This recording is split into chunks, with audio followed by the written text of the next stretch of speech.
Actualité régionale déclinée en images en 8 minutes. Bonjour à toutes et à tous, ravi de vous retrouver en ce lundi 11 mars pour une nouvelle édition. À suivre tout d'abord vos prévisions météo, avec encore un peu de vent, beaucoup moins qu'hier tout de même, 50 à 60 km par heure aujourd'hui, et surtout les perturbations qui vont s'éloigner pour laisser place au soleil. C'est une belle journée qui s'annonce, un temps dégagé et ensoleillé. Attention quand même aux températures en légère baisse, 9 degrés cet après-midi sur le littoral Côte d'Opale, 10 degrés à Lille. Les prévisions météo complètes bien sûr après ce journal. À la une, aujourd'hui on entame une nouvelle semaine avec toujours les mêmes difficultés. Et pour le trafic transmanche, à Calais, les douaniers maintiennent toujours leur grève du zèle afin d'obtenir plus de moyens en vue du Brexit. Leur action provoque donc des ralentissements importants depuis une semaine sur l'A16 et la 26, mais aussi à Lille, des retards pour les Eurostars vers Londres. En conséquence, les transporteurs routiers sont les premiers impactés. Les camions sont à l'arrêt sur l'autoroute et doivent attendre de longues heures pour passer la douane et la Manche.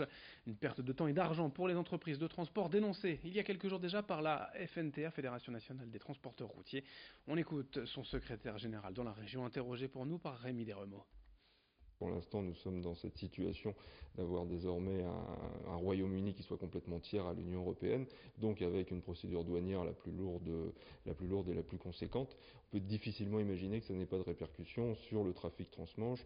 Un certain nombre de projections avaient été faites et avaient abouti à ce que 2 minutes simplement de contrôle douanier supplémentaire pouvait aboutir à plus d'une vingtaine de kilomètres de bouchons, et notre réseau routier sur la 16 est incapable de supporter ce blocage de trafic, et cette absence de fluidité dans le trafic transmanche, avec toutes les conséquences de circulation sur le réseau pour des véhicules qui ne sont pas destinés à partir sur la Grande-Bretagne, mais qui assurent de la distribution locale sur le Calaisis, sur la bande du littoral jusqu'à Dunkerque. Ils étaient un peu moins de 30 000 gilets jaunes rassemblés ce samedi partout en France pour l'acte 17. 1200 personnes à Lille. Un cortège lillois qui a, comme toujours, emprunté les rues commerçantes du centre-ville. Et outre les dégâts matériels potentiels causés par les manifestations, les pertes seraient surtout économiques pour les commerçants. Explication en plateau avec Lucille Berthe-Constant. Tous les samedis après-midi depuis le 17 novembre, le centre-ville de Lille est témoin des mobilisations des Gilets jaunes. Alors on peut se demander quelles conséquences ça a sur le tourisme et sur le commerce. Pour aider les commerçants parfois victimes de pertes économiques avec ce mouvement des Gilets jaunes, la mairie a décidé d'aider les commerçants, certains commerçants du moins, au niveau local. La ville a décidé d'une part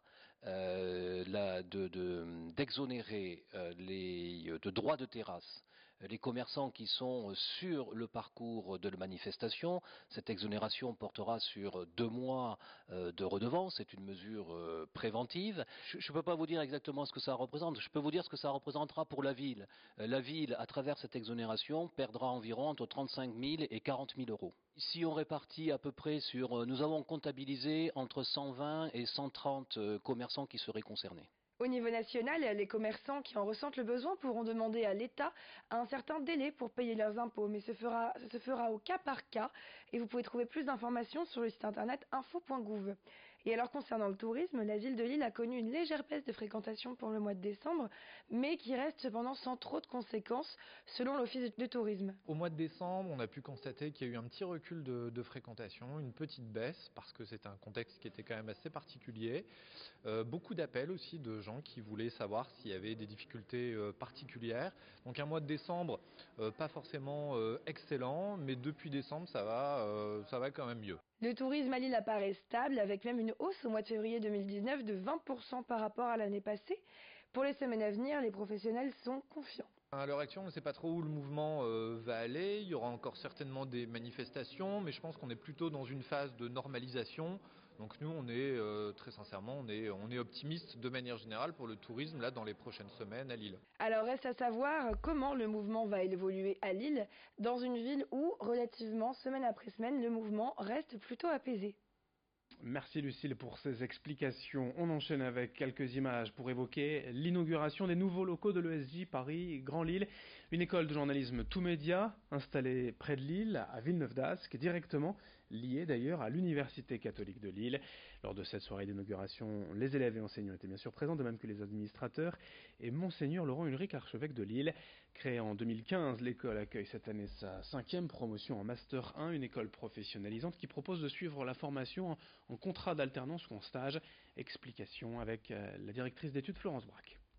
L'ESJ Paris Grand Lille reste indépendante, mais crée aujourd'hui une synergie, un partenariat avec l'Université catholique de Lille au travers d'un partage de valeurs communes, mais aussi d'approches complémentaires entre la dimension très immersive, professionnalisante de notre formation et l'excellence pédagogique, académique de l'Université catholique.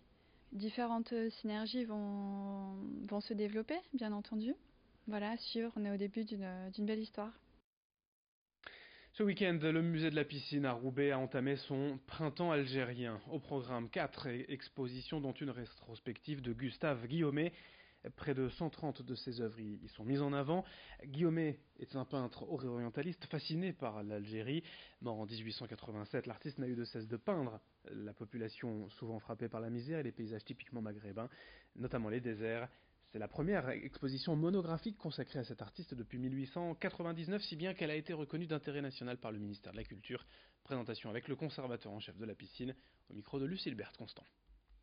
Tout ce qui est témoignage sur la vie de l'Algérie, et notamment dans cette période si complexe que celle de la colonisation, est un élément qui fait partie des racines de ce pays.